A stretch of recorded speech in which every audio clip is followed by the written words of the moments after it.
Lead poisoning is entirely preventable, and children should be kept away from any sources of the toxic heavy metal.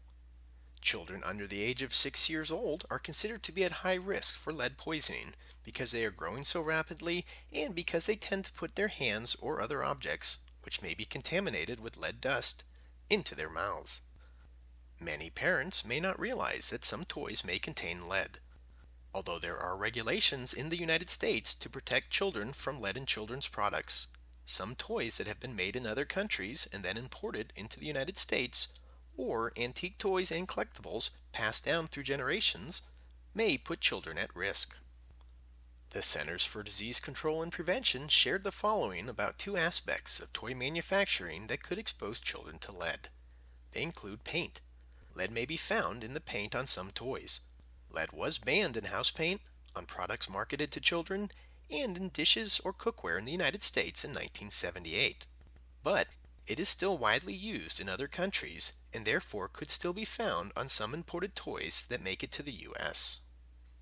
The other is plastics. The use of lead in plastics has not been banned. Lead softens plastic and makes it more flexible so that it can go back to its original shape. It may also be used in plastic toys to stabilize molecules from heat. When the plastic is exposed to substances such as sunlight, air, and detergents, the chemical bond between the lead and plastics can break down and form dusts. The Consumer Product Safety Commission states that with a few limited exceptions, all children's products manufactured after August 14, 2011 must not contain more than 100 parts per million of total lead content in accessible parts. They also report that all children's products, including toys and some furniture, must not contain a concentration of lead greater than 90 parts per million in paint or any similar surface coatings.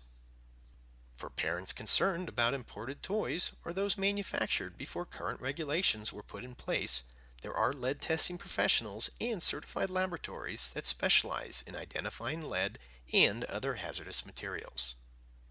These are just a few things to know about potential lead hazards in some children's toys. To learn more about this or other health and safety, indoor air quality, occupational, or environmental issues, please visit the website shown on the screen.